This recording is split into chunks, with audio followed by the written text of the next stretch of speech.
the mold that changed the fate of Hayes UMCO in the late summer of 1928. In a quiet laboratory in London, a forgotten Petri dish sat abandoned on a cluttered workbench. It was nothing special, just another experiment left behind by a busy scientist. But inside that dish, invisible to the naked eye, a silent revolution was unfolding. A strange mold had begun to grow, and around it, bacteria were dying. That moment would change the course of human history forever. A world before antibiotics before. The discovery of antibiotics. Human life was fragile, shockingly fragile by today's standards, in the 19th and early 20th centuries. A simple scratch could turn deadly. A minor cut while working in the fields, a surgical wound, or even childbirth could lead to fatal infections. Diseases like pneumonia, tuberculosis, and sepsis were not just dangerous, they were often death sentences. Hospitals, especially in places like New York or Manchester, were paradoxical places. People went there to be healed, but often left infected. Doctors did not yet fully understand bacteria.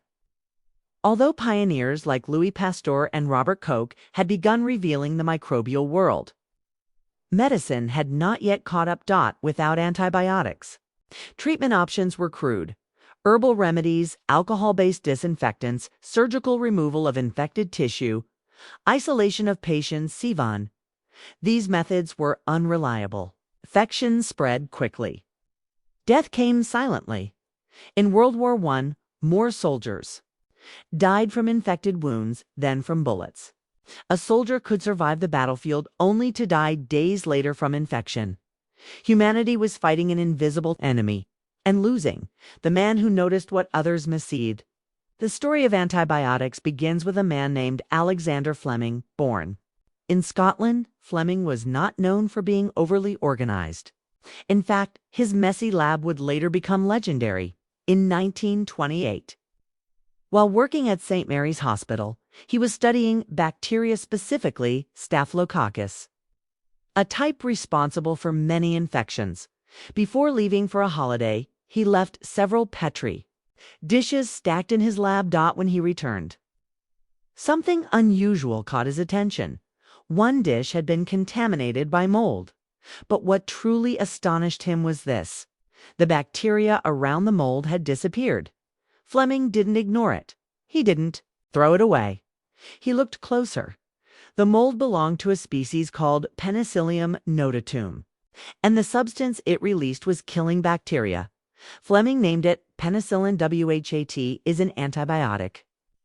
Asterisk, asterisk, an antibiotic is a substance that kills or inhibits the growth of bacteria.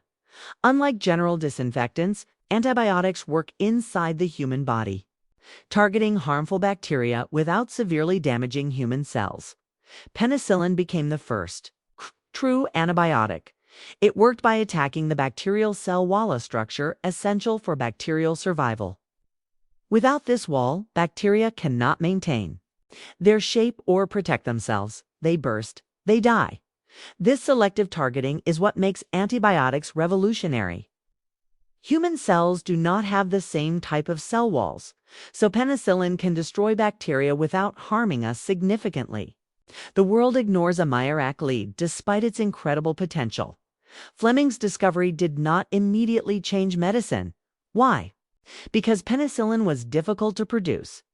Fleming published his findings in 1929, but the world paid little attention for nearly a decade. Penicillin remained a scientific curiosity. It took a new generation of scientists to unlock its true power. The race to save Elivis in the late 1930s. At the University of Oxford, to scientists Howard Florey and Ernst Boris, Chain revisited Fleming's work. They realized what others had missed. Penicillin could be mass-produced.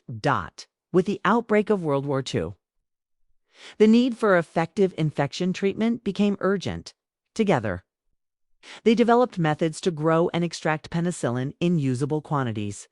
Soon, collaboration with United States pharmaceutical companies allowed large-scale production. factories began producing penicillin in massive fermentation tanks using mold cultures. The raw materials included corn, steep liquor, a nutrient-rich byproduct sugar-controlled. MOLD growth environments, the process was biological, precise, and revolutionary. The first lives saved. One of the earliest patients treated with penicillin was a policeman in England, suffering from severe infection. His condition improved dramatically, but there wasn't enough penicillin to complete the treatment. He died. That tragedy showed both the power and the urgency of this new medicine. Soon after, its production increased by the time Allied forces landed in Europe. Penicillin was widely available. Wounded soldiers who would have died from infection now survived. Amputations decreased. Survival rates soared. The first use of antibiotics, the first antibiotic. Penicillin was primarily used to treat wound infections, pneumonia, syphilis, septicemia, before antibiotics.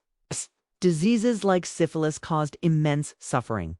With penicillin, they became treatable. This marked the beginning of a new era. It's the antibiotic age. How life changed. For EVR after antibiotics became widely available in the 1940s. Life expectancy increased dramatically. Surgery became safer. Childbirth became less deadly.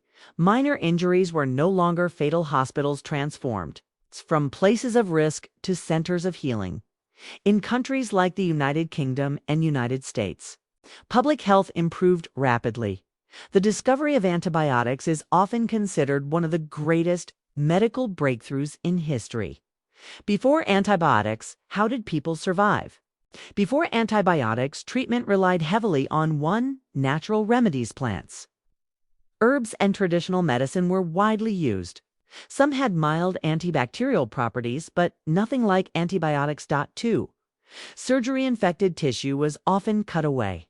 Amputation was common. 3. Isolation patients were separated to prevent disease spread. 4. Trial and error doctors experimented often without success. Even wealthy societies struggled. Infections did not discriminate. The dark side of SUCCES. With widespread use of antibiotics came a new challenge. Resistance bacteria began evolving. Some survived antibiotics. They adapted. Today, antibiotic resistance is one of the biggest global health threats. The very medicine that saved humanity is now at risk of losing its power. The legacy of a fellow Alexander Fleming was awarded the Nobel Prize in 1945. Alongside Florey and Chain, he famously warned misuse of antibiotics could lead to resistance. His warning was prophetic, yet his discovery remains one of the most important in human history. A drop of mold, a sea of Cajun, just from a forgotten Petri dish in London to saving millions of lives across the globe. The story of antibiotics is not just about science, it is about observation, curiosity, and the courage to see meaning where others see nothing. Before antibiotics, humanity lived in fear of invisible killers. After penicillin, we learned to fight back. But the story is not over. The battle continues, because the smallest organisms still hold the greatest power over life itself.